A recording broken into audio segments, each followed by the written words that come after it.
Hello दोस्तों, स्वागत है आपका हॉरर नाइट्स पर।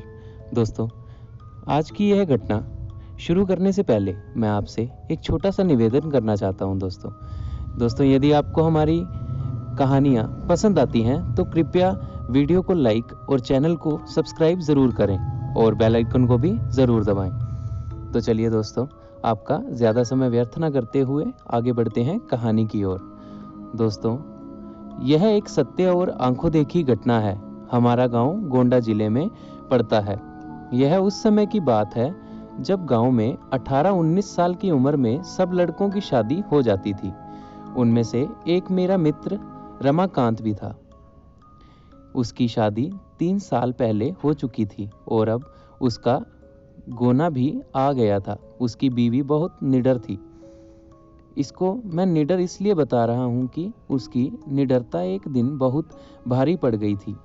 3-4 साल पहले तक गांव की अधिकतर औरतें सुबह सुबह उठकर लोटा लेकर नित्य क्रिया के लिए कई खेतों में तो कोई खुले मैदान में जाती थी। वो भी जब गांव के पुरुष लोग सो रहे हो तब जाती थी। कुछ दिन बीत गया तो अब रमाकांत को एक सुंदर सी बेटी हुई।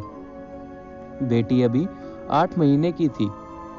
उस समय उसकी बीवी सुबह सुबह अकेले उठकर खेत में चली गई और अपने सासू माँ को या फिर उस अपनी जेठानी को भी नहीं जगाया। वह अकेले ही चली गई क्योंकि वह तो बहुत निडर थी। लेकिन उस समय वह ना तो हाथ में चक्कू और ना ही माचिस लिया। जिस घर को बच्चा पैदा होता है उसके 1 साल तक उस घर की औरत को बाहर अकेले नहीं भेजा जाता, वह भी सुबह सुबह बिना किसी को साथ लिए, क्योंकि उस औरत पे भूत प्रेत इन लोगों का साया जल्दी पड़ता है। लेकिन वह अकेले गई थी। तभी वहाँ बेल का पेड़ लगा था। उस पर एक चुड़ैल घूम रही थी जो इसके साथ नहीं आना चाहती थी, लेकिन फिर भी वह आ गई। जब रमाकांत की औरत खेत से आई तो लोटा फेंककर पलंग पर बैठकर गाना गाने लगी। बगल में ही खाट पर लेटी हुई उसकी बच्ची और जोर जोर से रो रही थी, लेकिन वह तो गाने में व्यस्त थी इसलिए उसे सुनाई नहीं दिया। इतना देखकर रमाकांत चिल्लाने लगा कि बेटी को उठाओ, क्या तुम्हें सुनाई नहीं दे रहा है कि वह रो रही है? फिर भी बीवी ने जवाब नहीं दिया। तब तक रमाकांत की भाभी आ गई और वह समझ गई कि यह कोई कौन है और रमाकांत को इशारा किया कि जाओ दादाजी को बुला लाओ। इतना सुनते ही रमाकांत समझ गया कि मेरी बीवी के ऊपर कोई चुड़ैल का साया है। तभी भाभी ने दादाजी का नाम लिया। तब तो रमाकांत पलंग पर बैठकर दादागिरी झाड़ने लगा और बोला कि तुम कौन हो, यहाँ पर क्यों आई हो, क्या तुम मुझसे शादी करना चाहती हो? तब तक गांव की कुछ औरतें और कुछ पुरुष मजा लेने के लिए इकट्ठा हो गए। चुड़ैल ने कहा कि मुझ में तुम्हें क्यों दिलचस्पी हो रही है, क्यों मुझसे शादी करने के लिए उतारू हो रहे हो?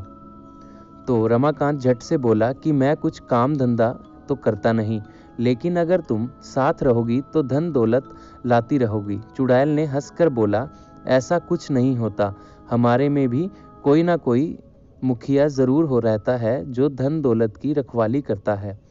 तुम चाहो तो हमारी दुनिया में चलो, तब मैं तुम्हें सब कुछ दूंगी, पर अभी नहीं क्योंकि तुम जीवित हो। रमाकांत समझ गया कि अब मेरे हाथ कुछ नहीं आने वाला है। तो उसने बोला कि ब्राह्मण परिवार में आते हुए तुम्हें डर नहीं लगा?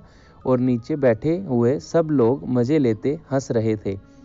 तब तक दादाजी भी आ गए और बोला कि यहाँ से सब लोग हट जाओ और अपने अपने घर जाओ। इतने में रमाकांत की बीवी ने पलंग से नीचे उतरकर सिर पर पल्लू डाल दिया और चुड़ैल भी चली गई। तब रमाकांत मन ही मन बड़बड़ाने लगा कि इनको भी अभी आना था, अगर थोड़ी देर बाद आते तो क्या पता मैं भी माला माल हो जाता। बेचारा रमाकांत बहुत दुखी हो गया।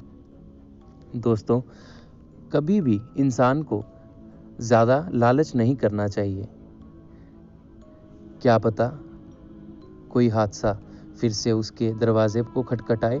तो दोस्तों, आपको कैसी लगी आज की पहली घटना, हमें कमेंट करके ज़रूर बताना। तो चलिए दोस्तों, बढ़ते हैं आज की दूसरी घटना।